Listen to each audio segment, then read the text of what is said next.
Que has hecho en mí, cuán profundo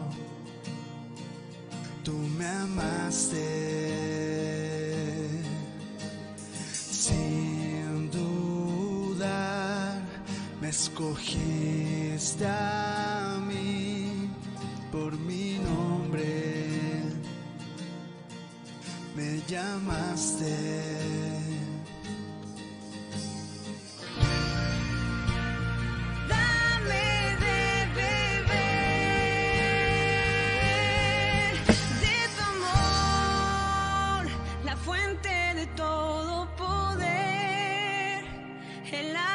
Que sacia mi sed, tu inagotable amor,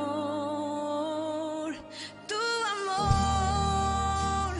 Nunca podré imaginar el ancho y la profundidad de tu inagotable amor.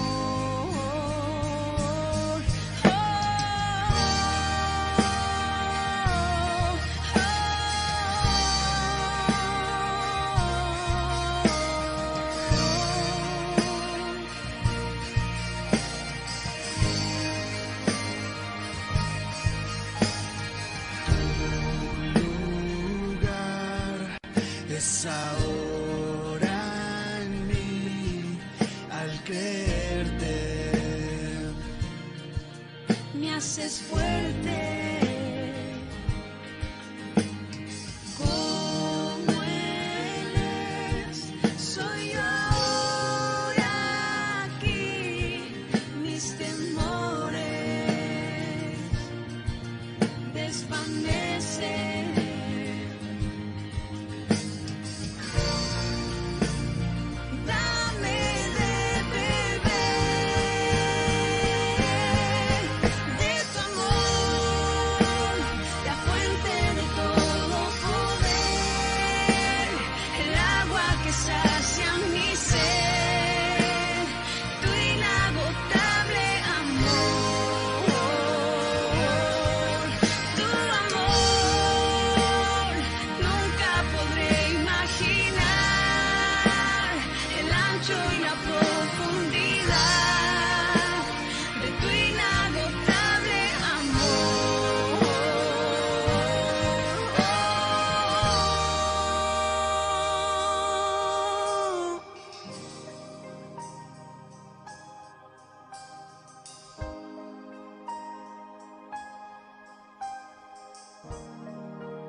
Aquel que tiene el poder, la gloria sea a Él, la gloria sea a Él.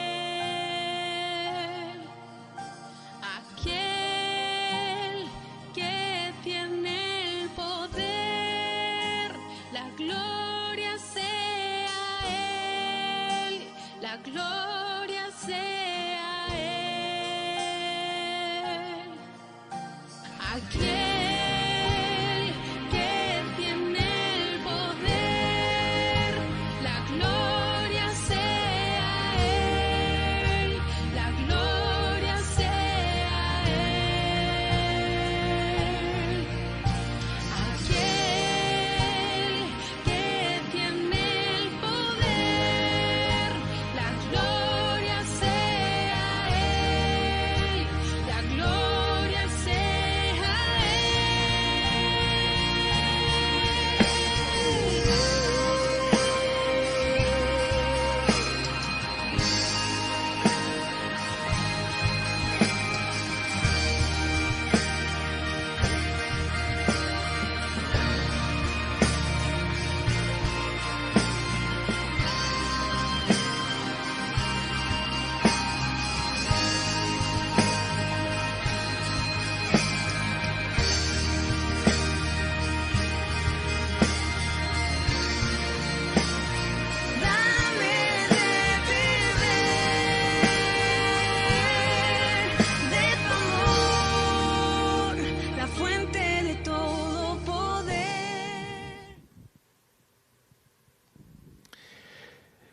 Hola, muy buenas noches. Dios les bendiga de una manera muy especial en este último miércoles del mes de octubre. Y como cada final de mes, en día miércoles, celebramos un servicio de comunión, de la Santa Cena o de la Cena del Señor, como usted quiera llamarle. Este sacramento tan importante para la Iglesia y que fue establecido por nuestro Señor Jesucristo diciendo que deberíamos, cada vez que compartiéramos el pan y el vino, recordar su sacrificio en la cruz del Calvario y además anticipar su segunda venida. Y además tenemos otro motivo por el cual la Santa Cena la podríamos justificar en un día como hoy de octubre, porque ya quedan algunos días para la celebración de un nuevo aniversario de la Reforma protestante. Y de eso es que vamos a hablar hoy día, y es sobre eso también que vamos a centrar nuestro servicio de comunión esta noche, porque sin la Reforma, obviamente, nosotros no tendríamos la Iglesia evangélica y no tendríamos esta posibilidad como evangélicos, como cristianos, como hijos del Señor, de participar ahí en sus casas, cada uno con su familia, y yo acá en el templo junto a Esteban, que está en los controles, celebrar el buen nombre de Jesús, recordar su sacrificio en la cruz del Calvario y esa esperanza que no avergüenza, que es su pronto retorno. Vamos a orar y vamos a pedir que el Señor nos guíe a todos esta tarde. Buen Padre, muchas gracias porque juntos esta noche, alrededor de la cena, de este pan, de este vino simbólico, celebramos la Reforma protestante a algunos días que faltan todavía para esa efiméride. Pero Señor, te damos gracias por todo lo que significó la Reforma para todos nosotros, para el mundo entero. Gracias por aquellas personas que lo hicieron posible, los padres de la Reforma, el mismo Martín Lutero y todos los que surgieron a partir de ese momento histórico tan especial. Y Dios, que realmente nosotros podamos ser agradecidos por el hecho de poder ser parte de esta familia cristiana, de esta familia evangélica, que nos une a lo largo y ancho de todo nuestro mundo. Gracias, Padre. Bendice a todas las personas que están en este momento unidas a nosotros a través de las plataformas, las redes sociales. Esperamos que tu presencia llene sus vidas también. En el nombre de Jesús oramos. Amén.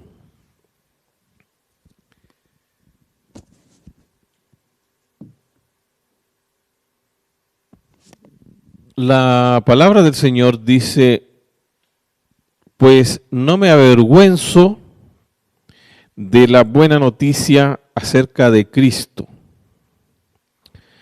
porque es poder de Dios en acción para salvar a todos los que creen, a los judíos primero y también a los gentiles. Esta buena noticia nos revela cómo Dios nos hace justos ante sus ojos, lo cual se logra del principio al fin por medio de la fe. Como dicen las Escrituras, es por medio de la fe que el justo tiene vida. Uso este texto del primer capítulo del libro de Romanos, versos 16 y 17, porque fueron los versículos claves en la vida de Martín Lutero. Él, un monje católico dedicado al estudio de la palabra de Dios, experimentó desde muy temprano en su juventud y luego a través del desarrollo de su vida y de sus estudios, un temor y una insatisfacción e inseguridad respecto de su relación con Dios. Y quiero que piensen que él era un monje dedicado a los estudios de la palabra de Dios, era profesor. Por tanto, no era una persona que pudiéramos decir pecadora, pagana, alejada de la gracia de Dios. Al contrario, era una persona que buscó al Señor, incluso dejando otras expectativas y otras posibilidades de su propia vida gracias a la familia de la que él venía. Pero él siempre tenía la incertidumbre respecto de esa sensación de inseguridad porque se sentía pecador e indigno delante del Señor. Y no tenía la seguridad de su salvación eterna. Entonces él vivió varias experiencias previo a este encuentro con Jesucristo y en un momento dado, leyendo el libro de Romanos, haciendo la preparación para sus estudios y para poder compartirlo con sus estudiantes, llega a la lectura de estos dos versículos y él por fin entendió que no son los esfuerzos humanos, no son los méritos propios que cada uno de nosotros pueda tener y legítimamente pueda tener, y no es el dinero o el poder o la fama lo que hace que un hombre o una mujer experimenten la seguridad de su salvación, sino sencillamente un acto genuino de fe, de creer en que Jesucristo ya en la cruz del Calvario hizo toda la provisión necesaria para que todo aquel que en Él cree no se pierda, mas tenga vida eterna. Y leyendo Romanos, Lutero entiende de una manera muy especial que la única manera de ser considerados justos delante de Dios es aceptando el Evangelio de Jesucristo por la fe, y la fe es un acto que no se considera una obra, no se considera un mérito, no se considera algo por lo cual uno puede pagar para adquirirlo. Es una declaración de lo profundo del corazón que acepta este hecho histórico que en la persona de Jesucristo, en su muerte, en su resurrección, en su ascensión a los cielos, se hizo la provisión para que nosotros pudiéramos tener el perdón de nuestros pecados. Y Lutero reconoce que él se ha equivocado en su búsqueda de agradar a Dios. Él ha hecho grandes sacrificios. Él incluso fue a Roma, subió de rodillas unos escalones hasta llegar a un lugar donde se exhibían presuntos restos de la cruz del Calvario, tratando de con eso ganarse el favor de Dios y tener paz en su corazón. Incluso pidió entrevistarse con el Papa de la época. Hizo ayunos, otro tipo de sacrificios. Pero finalmente entendió que nosotros como seres humanos no tenemos que hacer algo para merecer la redención que Jesús nos ofrece de manera gratuita a través de su gracia, sino que sencillamente aceptando por la fe ese sacrificio de Jesús. Y Él lo hace, y al igual como dice el texto aquí, esa buena noticia le mostró a Lutero que realmente la justicia de Dios se manifiesta a través de la misericordia y de la gracia y del amor por los méritos que Jesús obtuvo en la cruz del Calvario. Entonces, con este descubrimiento en su corazón, él empieza otra etapa de su vida y que lo va a llevar en un futuro cercano a confrontar todo el sistema imperante en la época establecido por la Iglesia Católica Romana para vender la salvación. Se había creado esta idea del purgatorio, que no es bíblica, y para poder recaudar dinero, para poder sostener al Papa y sus proyectos, ¿no? Y especialmente terminar la Capilla Sixtina, a uno de sus ayudantes se le ocurre que sería bueno vender indulgencias, ir a todos los pueblos de la Europa de esa época y ofrecer perdón de pecado a cambio de comprar esas indulgencias.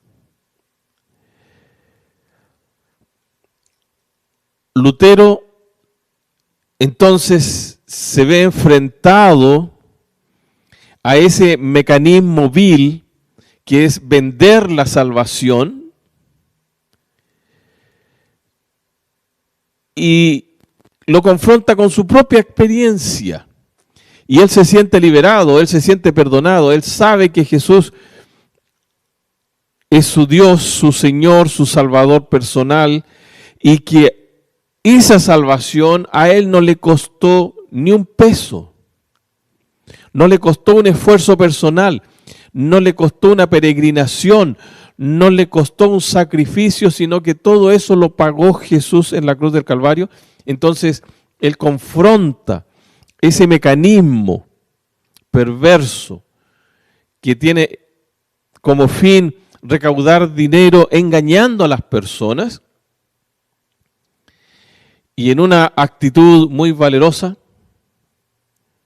ese 31 de octubre de 1517 se acerca a las puertas de la Catedral de Wittenberg y clava las 95 tesis que fueron, por así decirlo, la gota que rebalsó el vaso de un sentimiento profundo de insatisfacción que existía en muchos lugares de Europa, precisamente por el control que la Iglesia Católica hacía, no solamente sobre las poblaciones pobres de la época, sino que también sobre los reyes, sobre los príncipes de la época, y sacaba reyes, compraba y vendía grandes extensiones de terreno, negociaba la posición de los obispos. En fin, eso ustedes lo pueden leer en la historia, eso no se puede negar. Usted busque un libro de historia y eso es así. No estamos aquí incriminando a ninguna persona, solamente estamos constatando hechos que la historia tiene registrado. Entonces, los príncipes alemanes, que ya no querían estar bajo la tutela de Roma, hacen un acto de rebeldía en contra del Papa y protegen a Martín Lutero, abrazan esta revolución religiosa que Martín Lutero está empeñado en división. La verdad de las cosas es que la Iglesia Católica no se reformó. Lutero no siguió ligado al catolicismo romano, fue expulsado y excomulgado. Y en Alemania entonces inicia un movimiento que va a conducir al establecimiento de la Iglesia cristiana luterana en Alemania. Una nueva teología redactada por Lutero y Melanchthon. Una Biblia traducida desde el hebreo y el griego al alemán por Lutero, que se va a acreditar como la Biblia oficial de este nuevo movimiento religioso.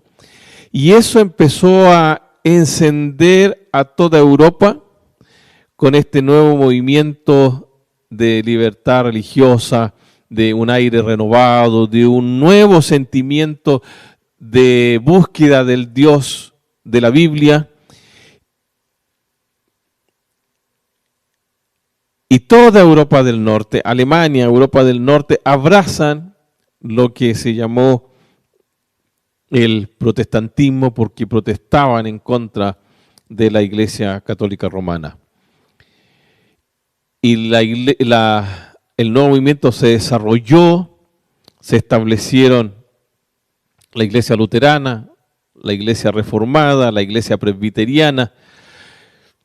En menor medida, la Iglesia Anglicana también se unió a este movimiento y un siglo después surge la Iglesia Metodista, en Inglaterra también, o el movimiento metodista más bien, y se desarrolló todo este movimiento protestante que luego llega a Estados Unidos y de Estados Unidos en los primeros años del siglo XX surge un gran movimiento misionero y la Iglesia cristiana evangélica también pone sus pies sobre Sudamérica, sobre Chile, entre ellos nosotros como la Iglesia del Nazareno. Así que nosotros somos hijos de la Reforma Protestante.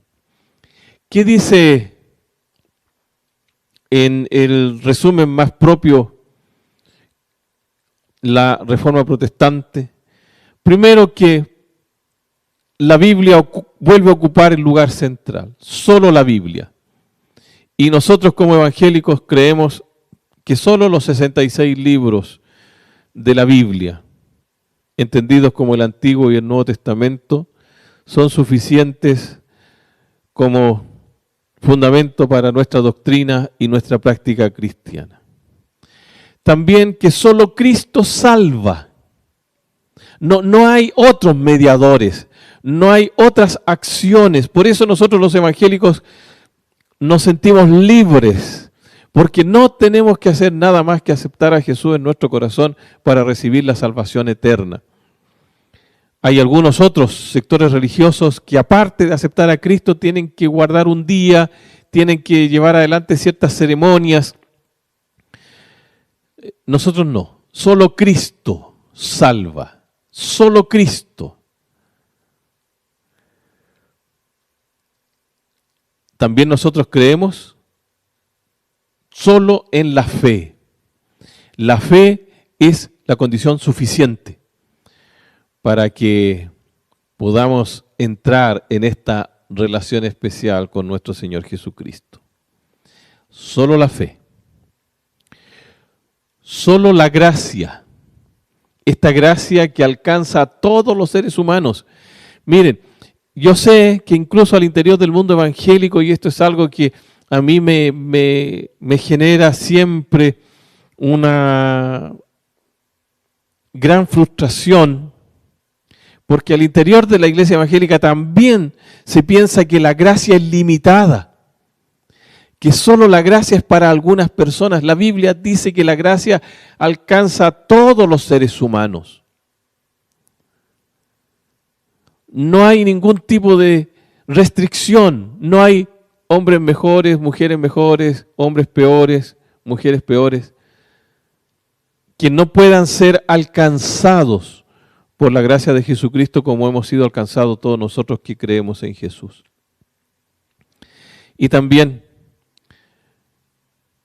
que todo tiene que ser hecho para la gloria de Dios. Si nosotros como evangélicos, hijos de la Reforma, pusiéramos en nuestra mente y en nuestro corazón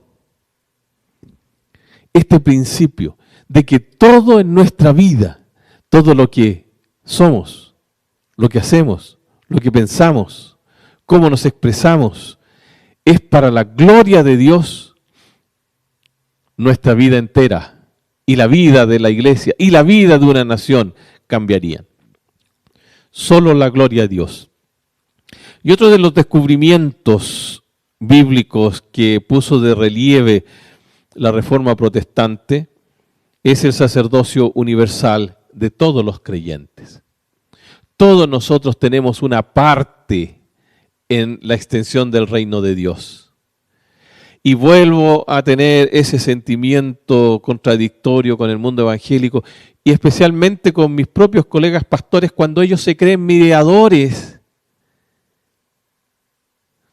de esa gracia de Dios y piensan que solo ellos son ministros y que el resto del pueblo son personas que necesitan ser ministradas por Él o por personas que profesionalmente nos hemos dedicado al trabajo ministerial de la iglesia. Todos nosotros, todas las personas que abrazan el nombre de Jesucristo tienen una parte en el reino de Dios y eso se llama ministerio. Usted tiene una tarea que desarrollar en el nombre de Jesús y para Jesús y por medio de Jesús. ¿Qué es lo que hace usted para extender el reino de Dios? Evangeliza, predica, enseña, sirve, desarrolla ministerios compasivos, ayuda a un niño a aprender a leer o refuerza a alguien que tiene problemas en matemáticas en el colegio. ¿Qué está haciendo usted como ministerio para extender el reino de Jesucristo en esta tierra? Lutero y la Reforma redescubrieron que todos los cristianos tenemos una parte en el reino y esa parte se llama el ministerio que tenemos que desarrollar. Un servicio que hacemos a favor de otras personas en el nombre de Jesús. Eso es la Reforma protestante.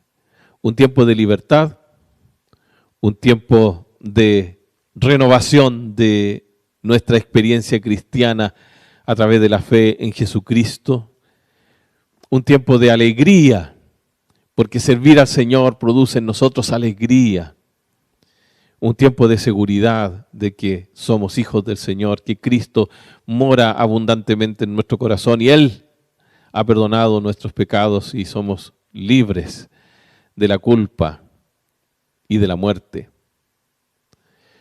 Un tiempo para celebrar a Jesucristo.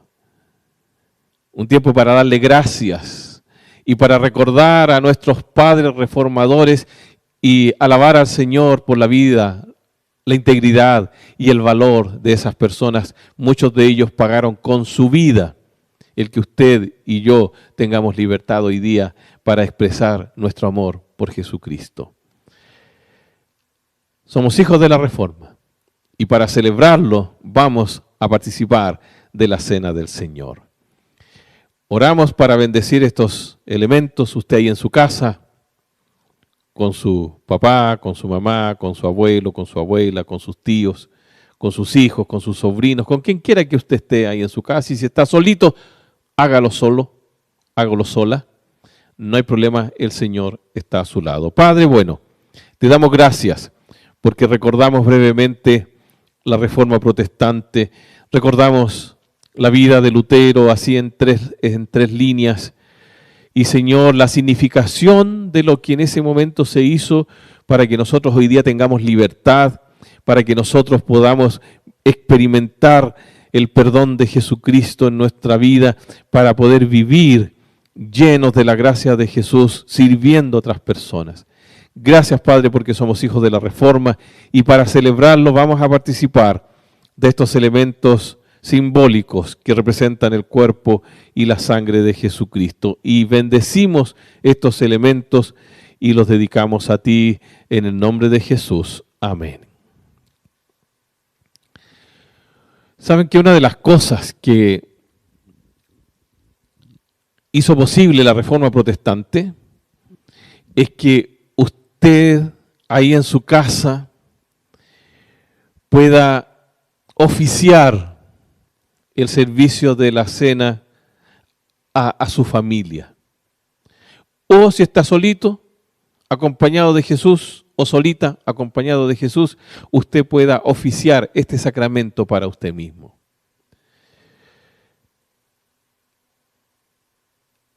Todos nosotros tenemos la autoridad dada por Jesucristo para llevar adelante todas las ordenanzas que Él dispuso en su palabra. Por tanto, como buenos seguidores de Jesús, nosotros consideramos que solo Cristo es el Señor y todos nosotros, los demás hijos de Dios, vivimos en una horizontalidad que es absolutamente democrática. Así es que usted siéntase privilegiado porque ese privilegio lo ganó todo este grupo de personas que llevó adelante la Reforma Protestante y a través de los siglos ha llegado hasta nosotros aquí en Chile, aquí en el Gran Concepción, aquí en Hualpén. Hemos orado por estos elementos. El primero de ellos es el pan. Y la palabra de Dios nos recuerda a nosotros que el día en que Jesús fue arrestado para luego ser crucificado, celebraba la cena pascual con los discípulos y para comenzar parte el pan y dice, este es mi cuerpo que por vosotros es quebrantado. Por ti y por mí, el cuerpo de Jesús fue quebrantado en la cruz del Calvario y luego dice, coman y sean agradecidos.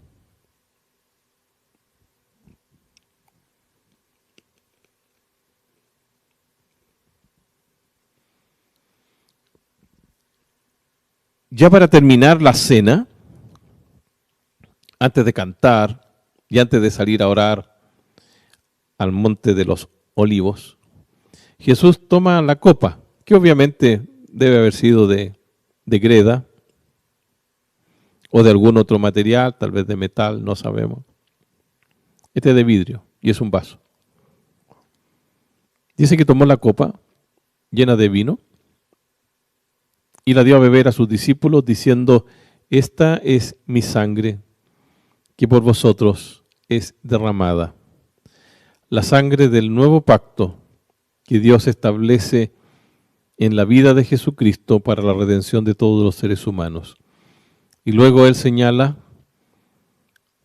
bébanla en memoria de mí y sean agradecidos.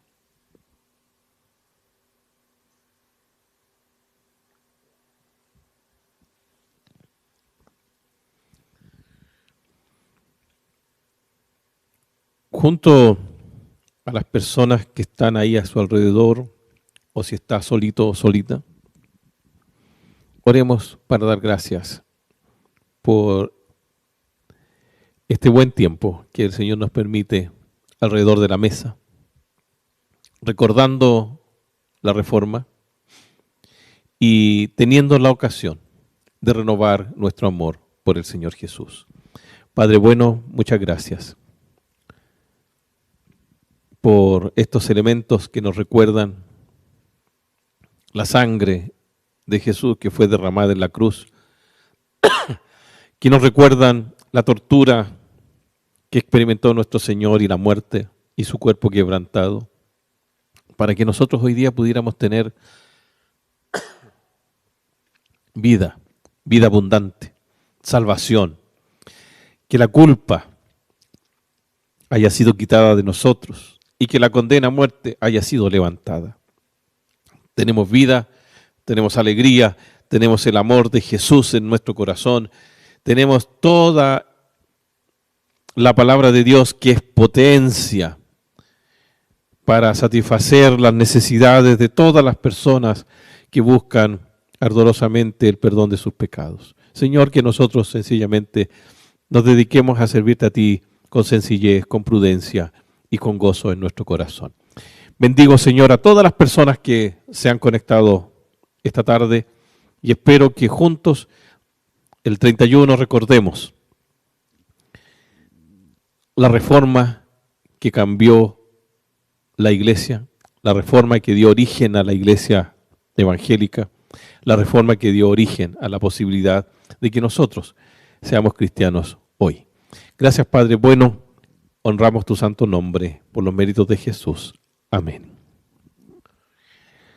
Muchas gracias a todos, queridos amigos y amigas, hermanas y hermanos. Los bendigo esta tarde en el nombre de Jesucristo y espero que cada día la presencia de Él esté en sus corazones. Muy buenas noches y les esperamos este domingo a las 10 de la mañana en nuestro culto de adoración.